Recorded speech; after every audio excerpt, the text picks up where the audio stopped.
Hello दोस्तों, नमस्कार। मैं भी एक आप सभी का बहुत बहुत स्वागत करता हूं एक और नए क्लास में।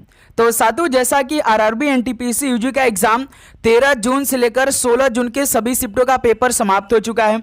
तो जिनका पेपर आने वाले 17 जून से लेकर 21 जून के बीच में होने वाले, इस क्लास को आप देख लीजिए। जो आपके रियल शिफ्ट में रीजनिंग के 30 सवाल पूछे आ रहे हैं, वो कैसे पूछे आ रहे हैं और किस लेवल के सवाल पूछे आ रहे हैं, वो सारे कॉन्सेप्ट आज के इस क्लास में हम लोग डिस्कस करने वाले हैं। सारे क्वेश्चन एक ही क्लास में करवा देंगे, जिससे आपको एक आइडिया मिल जाएगा कि आपके आने वाले शिफ्टों में कहाँ कहाँ से भर्ती बोर्ड रीजनिंग के सवाल पूछ रहे हैं। वो सारे क्वेश्चन आज की इस क्लास में हम लोग देखने वाले हैं। तो साथियों, बस आपको अपने परीक्षा में जाने से पहले इस क्लास को पूरा देख लेना है। आपको एक आइडिया मिल जाएगा कि आपके रियल शिफ्ट में जो रीजनिंग के 30 सवाल पूछा रहे हैं, वो कहाँ कहाँ से पूछे जा रहे हैं। ठीक है। और क्लास को आगे बढ़ाने से पहले आप सभी से एक चीज पूछना चाहेंगे कि आप लोग का एग्जाम डेट कब होने वाले। कमेंट बॉक्स में आप जरूर बताइएगा कि किस डेट को होने वाला है और किस शिफ्ट में होने वाले हैं। ठीक है, तो चलिए क्लास को शुरू करते हैं। आज का पहला प्रश्न देखिए, जो हर शिफ्ट में पूछे जा रहे हैं। यदि संख्या 83, 54, 671 में प्रत्येक विषम अंक में 2 जोड़ा जाता है और प्रत्येक सम अंक में से 1 घटाया जाता है, तो इस प्रकार बनी नई संख्या में कितने अंक 1 से अधिक बार आएंगे। यानी ये सवाल क्या कह रहा है कि ये जो संख्या दिया है 8, 3, 5, 4, 6, 7, 1, इसमें ना जितने भी विषम अंक है इसमें आपको 2 जोड़ना है। तो पहले तो जितने भी विषम अंक है उसमें हम 2 जोड़े लेते हैं। जैसे 8 एक सम अंक है। विषम और सम अंक के बारे में आप जानते होंगे।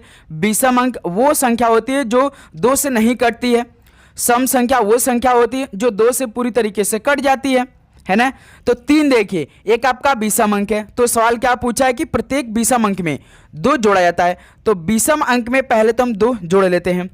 5 भी देखिए क्या होता है, विषम अंक होता है। तो इसमें भी हम +2 करेंगे। 4 एक सम संख्या है, सम संख्या, तो इसमें 2 नहीं जोड़ेंगे।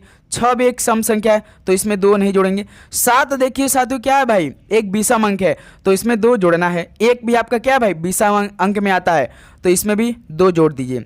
ठीक, अब आगे क्या दिया है कि प्रत्येक सम अंक में से 1 घटाया जाता है। यानी जितने भी सम अंक है इनमें से 1 घटा दिया जाता है। तो 8 देखिए सम अंक है, तो 1 घटा दीजिए।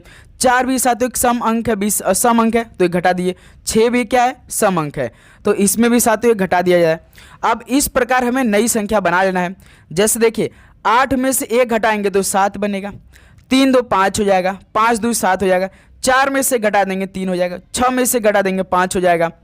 क्लियर, 7 2 9 हो जाएगा और 2 1 3 हो जाएगा। तो इस प्रकार देखिए हमारी नई संख्या बनकर तैयार हो चुका है। तो सवाल क्या पूछ रहा है कि नई संख्या में कितने अंक 1 से अधिक बार आएंगे। यानी 1 से अधिक बार वो कितने अंक हैं। जैसे देखिए 7 1 है, 2 हो गया, तो 1 7 हो गया भाई, 1 बार से अधिक आ गया। फिर देखिए 5 भी देखिए, 1 यहाँ पर 1 यहाँ पर है, यानी 1 से अधिक बार आ गया। यानी ये भी हो जाएगा भाई, एक और आ गया संख्या। फिर उसके बाद साथियों 3 देखिए, 3 यहाँ पर भी है, 3 यहाँ पर है, यानी 1 से अधिक बार 3 भी आ गया, यानी ये हो गया। यानी 3 ऐसी संख्या है जो कि साथ 1 से अधिक बार आ रहे हैं। एक तो 7 है, एक 5 है और एक 3 है। क्लियर, 9 देखिए अकेला है, 1 से अधिक बार नहीं आया है।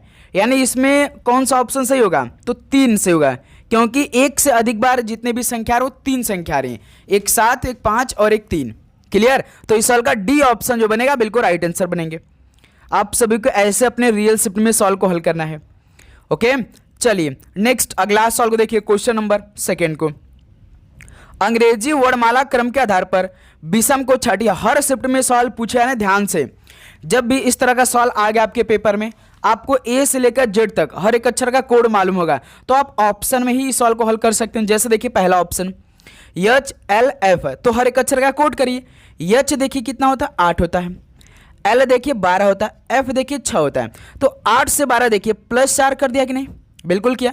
12 से 6, यानी 12 से 6 कैसे हो सकता है, 12 में से -6 कर देंगे तो 6 बन जाएगा। पहला ऑप्शन में तो ये भाई कोड बना है +4 का और -6 का। अब ऑप्शन भी देखिए, यम क्यू के, यम देखिए 13 होता है, क्यों देखिए 17 होता है। 13 17, तो इसमें भाई +4 हो गया पहले। और के देखिए 11, यानी 17 से 11, इसमें -6 हो गया। पहला ऑप्शन और दूसरा ऑप्शन सेम पैटर्न पे है, +4 -6 पर। ऑप्शन सी देखिए के ओ आई, के देखिए साथ 11 होता है, ओ 15, ये तो ठीक है भाई +4 का। और आई देखिए 9 होता है, तो तो 15 में से 9 यानी -6। ये तो भाई पहला ऑप्शन, दूसरा ऑप्शन, तीसरा ऑप्शन सेम पैटर्न मिल गया, प्लस और -6 का। अब लगता है डी ऑप्शन अलग हुआ। देखिए एफ होता है 6 नंबर का, जी होता है 10 नंबर का, ठीक है भाई। और देखिए सातों सी होता है 3 नंबर का, इसमें देखिए -7 कर दिया ना। देखिए 10 से 3 कैसे जाएंगे, -7 करेंगे तब ना 10 में से 3 जाएंगे, यानी यही क्या हो जाएगा, डी ऑप्शन बिल्कुल अलग हो जाएगा, विषम हो जाएगा, क्योंकि 3 ऑप्शन सेम पैटर्न पे थे, प्लस और -6 पर, लेकिन डी ऑप्शन अलग हो गए, तो यही क्या हो जाएगा, राइट आंसर पे जाएंगे। क्लियर मेरे दोस्त। चलिए नेक्स्ट अगला सवाल को देखिए, क्वेश्चन नंबर 3 को। एक निश्चित कुट भाषा में लाइक हिज एटीट्यूड को NT YG FR के रूप में कूटबद्ध किया जाता है, और हिज फर्स्ट सैलरी को KT LO YG के रूप में कूटबद्ध किया जाता है। दी गई भाषा में हिज को कैसे कूटबद्ध किया गया है। तो साथों इसमें क्या पूछा है, हिज का कोड पूछा है ना। जब सिंगल पूछ रहा है तो हमने आपको कितनी बार सॉल्व कराया कि आपको कॉमन चेक कर लेना है भाई। जैसे देखिए पहले वाले में हिज है यहाँ पर, दूसरे वाले में भी देखिए हिज है। जब भी आपको हिज कॉमन मिल गया तो समझिए कि इनका जो कोड होगा ना, इसमें भी कोई ना कोई आपको कॉमन जरूर मिलेगा। पहले वाला देखिए जो कोड क्या NT YG FR है, दूसरे वाले की क्या KT LO YG। तो दोस्त मेरे YG देखिए कॉमन दिखाई दे रहा है, YG पहले वाले में भी है, दूसरे वाले में भी YG क्या है भाई, कॉमन है, तो हिज का कोड क्या हो जाएगा, YG हो जाएगा। क्लियर, पहला ऑप्शन बिल्कुल राइट आंसर हो जाएंगे। ओके ध्यान रखिएगा, जब भी सिंगल पूछेगा, चाहे अक्षर पूछे चाहे नंबर पूछे, पहले तो कॉमन चेक कर लेना है। कॉमन मिल गया तो उनके कोड में भी कोई ना आपको कॉमन मिलेगा। यदि साथियों कॉमन नहीं मिलेगा, केवल एक में मिलेगा, तो आप एलिमिनेशन मेथड लगा दीजिएगा, ठीक है। वो भी एलिमिनेशन मेथड किस में लगाइएगा, जो उनका कोड हुआ रहेगा, 3 नंबर आपको सेम मिलेगा, एक अलग हो जाएगा, जिसमें दिया रहेगा उसी में आपका आंसर होगा जो पूछा रहेगा, ठीक है। चलिए नेक्स्ट अगला सॉल्व देखिए, क्वेश्चन नंबर 4 को। यदि ए का अर्थ भाग है, बी का अर्थ गुणा है, सी का अर्थ प्लस और डी का अर्थ माइनस है, तो निम्नलिखित समीकरण में प्रश्न चिन्ह के स्थान पे क्या आएगा। तो साथियों ये समीकरण दिया है, नंबर और अक्षर दिया, लेकिन हर एक अक्षर का अर्थ सवाल में भाई मैथमेटिकल ऑपरेशन भी दिया है। देखिए 46 ए है, ए का अर्थ क्या है, भाग है, तो ए की जगह भाग कर दिए 2 के बाद देखिए सी है, सी का अर्थ क्या दिया, प्लस, तो सी की जगह प्लस रखिए 21 के बाद देखिए डी है, डी का अर्थ माइनस है, तो डी की जगह माइनस रख दिए 8 के बाद देखिए बी है, बी का अर्थ गुणा है, तो बी की जगह गुणा 3। ये समीकरण बन के तैयार हो चुका है। इसमें बॉर्ड में स्कीम लगा दीजिए, 2 का भाग 46 में देंगे, 23 बार में प्लस 21 माइनस 8 3 का 24 हो जाएगा भाई। क्लियर। अब देखिए 23 और 21 कितना हो जाएगा, 44 में से 24 को घटाएंगे तो 20 बनेगा ना, तो इस सवाल का बी ऑप्शन बिल्कुल राइट आंसर हो जाएंगे। ये तो आसान सवाल हुआ भाई। क्लियर, ऐसे ऐसे सवाल पूछे आ रहे हैं हर शिफ्ट में। नेक्स्ट क्वेश्चन नंबर 5 को देखिए, एक टुकड़े की कीमत 180 रुपये से बढ़ाकर 216 रुपये कर दी गई, तो मूल्य में वृद्धि क्या है, वो भी प्रतिशत में बताना आपको। तो साथियों कोई सामान आप 180 रुपये में खरीद रहे हैं, है ना, और इसे आप घर पे जाकर 216 रुपये में बेच दे रहे हैं, तो आपको यहाँ पे कितने प्रतिशत का बेनिफिट हुआ होगा, कितने रुपए का बेनिफिट हुआ होगा।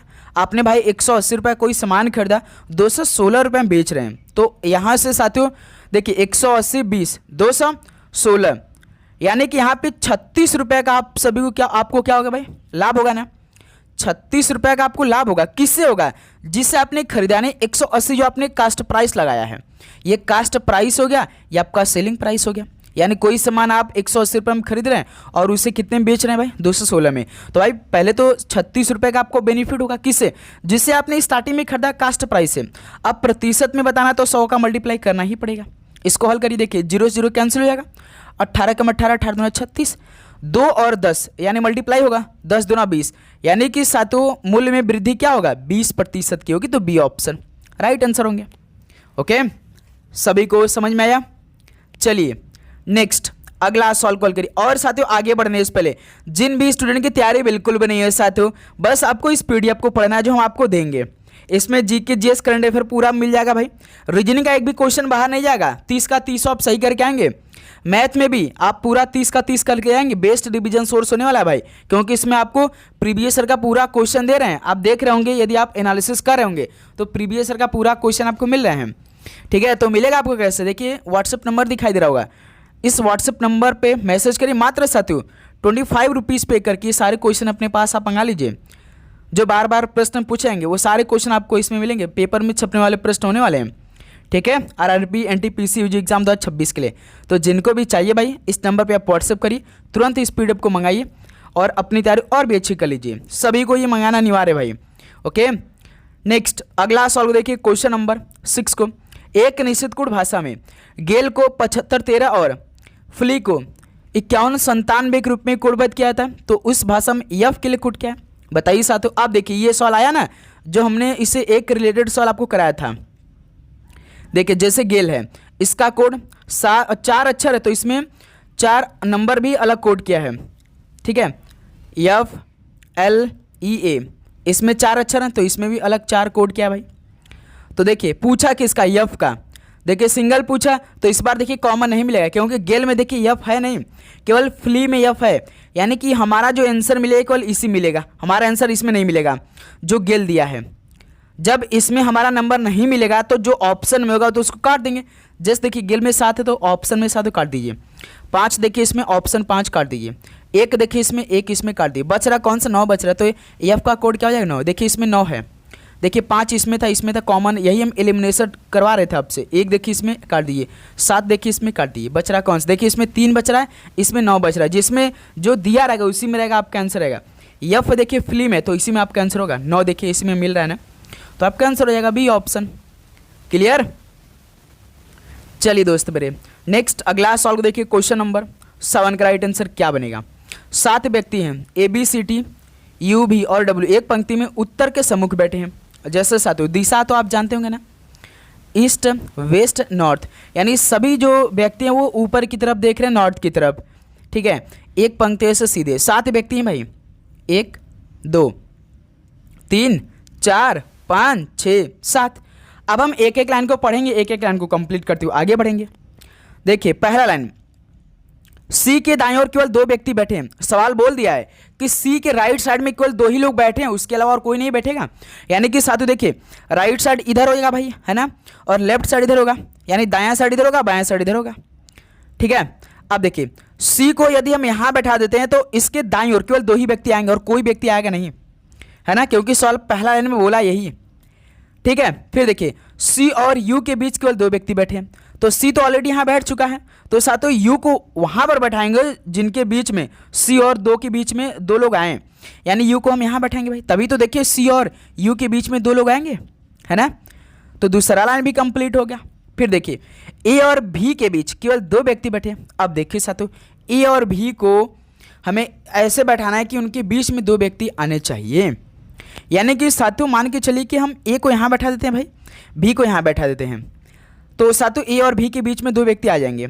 एक बार करके हम लोग देखते हैं। क्लियर। फिर देखिए बी जो है ना वो सी के ठीक बाईं ओर, भाई देखिए यदि हम यहाँ पर सवाल पढ़ते तो हमारा क्लियर हो जाता, क्योंकि देखिए बी जो सी के ठीक बाईं ओर बैठा है, तो साथियों सी तो ऑलरेडी यहाँ बैठा था, तो इसके जस्ट देखिए बाईं साइड में यानी लेफ्ट साइड में भी तो बैठ गया भाई, यानी हमारा ये सवाल सही हो चुका है ना, कि ए और भी के बीच में 2 लोग आ जाएंगे भी, यदि ए को यहाँ पर भी को यहाँ बैठाएंगे और सी के ठीक लेफ्ट में यानी बाईं में भी बैठा गया, ठीक है। क्लियर हो गया। फिर देखिए टी जो है वो डब्ल्यू के ठीक दाईं ओर बैठा है, टी जो है वो डब्ल्यू के ठीक दाईं ओर बैठा है, यानी कि साथियों डब्ल्यू देखिए डब्ल्यू को यहाँ बैठाएंगे तभी तो इसके ठीक राइट साइड में टी आएगा, यदि डब्ल्यू के यहाँ बैठाएंगे तो साथियों इसके जस्ट राइट साइड यानी दाएं साइड में भी आएगा, तो यहाँ पे नहीं यहाँ पर बैठेगा, ये ठीक है, क्योंकि देखिए डब्ल्यू के ठीक दाईं ओर टी बैठ गया भाई, ठीक है।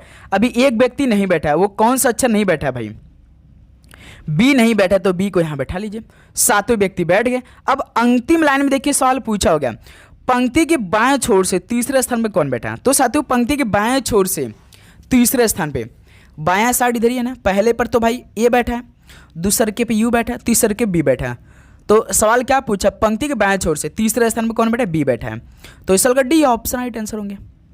क्लियर मेरे दोस्त। पंक्ति के बाएं छोर से तीसरे स्थान पे कौन बैठा है, तो भाई बी बैठा है, यदि दाएं से पूछता तो सी बैठा होता इधर से, ठीक है। सभी को समझ में आया। चलिए नेक्स्ट अगला सवाल कॉल करिएगा, क्वेश्चन नंबर 8 का राइट आंसर क्या बनेगा। देखिए दी गई श्रेणी में प्रश्न चिन्ह के स्थान पर क्या आना चाहिए, इस सवाल कॉल करिए। 779, 780, 784, 793, 809 क्वेश्चन मार्क। तो सातों ये नंबरों का श्रृंखला बढ़ रहा है, यानी इसमें कुछ ना कुछ जरूर ऐड किया है मेरे दोस्त, है ना। देखिए 784, 793, 809, इसको बढ़ाइए, नंबर देखिए कितने कितने का भाई श्रृंखला बढ़ रहा है, यानी इसमें कुछ ना कुछ जरूर ऐड किया है। 779, 780 तो +1, 780 से 784 +4, 784 793 यानी +9 हुआ है भाई। 793 से 809 यानी 793 7 जोड़ेंगे 800 और 9 यानी +16। तो भाई ध्यान से देखिए, 1 का स्क्वायर, 2 का स्क्वायर, 3 का स्क्वायर, 4 का स्क्वायर, यानी कि साथ 5 का स्क्वायर करेंगे भाई। 1 का स्क्वायर किया, 2 का स्क्वायर किया, 3 का स्क्वायर, 4 का स्क्वायर किया, तो भाई श्रृंखला को आगे बढ़ाएंगे तो 5 का स्क्वायर करेंगे, 5 का स्क्वायर 25। अब 809 में आपको 25 जोड़ना है, कितना होगा 809 25 यानी 834। 834 सी ऑप्शन राइट आंसर होंगे, क्यों मेरे दोस्त। ओके चलिए नेक्स्ट अगला सॉल्व देखिए, क्वेश्चन नंबर 9 को। उस त्रिक को चुने जो नीचे देगा 2 त्रिकों के समान पैटर्न का अनुसरण करता है। दोनों त्रिक समान पैटर्न का अनुसरण करते हैं भाई। जैसे देखिए जीएन का रिलेशन जेक्यू एमपी से है, पहला ये त्रिक है। दूसरे का देखिए डीके जीएन जेएम से है। तो पहले तो आपको ना इन दोनों का रिलेशन पता करना होगा, जो रिलेशन होगा यही सेम ऑप्शन भी आपको देखना पड़ेगा। क्लियर। तो चलिए पहले का रिलेशन निकाल लेते हैं। जैसे कि जीएन का रिलेशन क्या है भाई, जेक्यू है। देखिए जी होता है 7, जी होता है 10, तो +3, एन 14, क्यू 17 +3। पहले वाले में भाई +3 क्या है, ठीक है। जैसे देखिए हमने रिलेशन जीएन जेक्यू का बनाया है, तो पहले में देखिए +3 क्या है भाई, जीएन जेक्यू का। उसका देखिए जेक्यू और एमपी, जे होता है 10, एम 13, तो इसमें +3 क्या, क्यू 17, पी 16, इसमें -1 कर दिया। यानी कि भाई पहले वाले में तो देखिए +3 क्या था, लेकिन दूसरे वाले में +3 क्या, लेकिन -1 कर दिया भाई। ठीक है, अब दूसरा भी चेक कर लेते हैं, क्या यही सेम पैटर्न पे है। डी के रिलेशन जीएन, डी देखिए 4, जी 7, तो +3 इसमें हुआ, के देखिए 11, एन 14, +3 इसमें हो गया। यानी पहले वाला में तो ठीक किया भाई, +3। अब दूसरा चेक करते हैं जीएन का जीएम से, जीएन का जीएम से, है ना।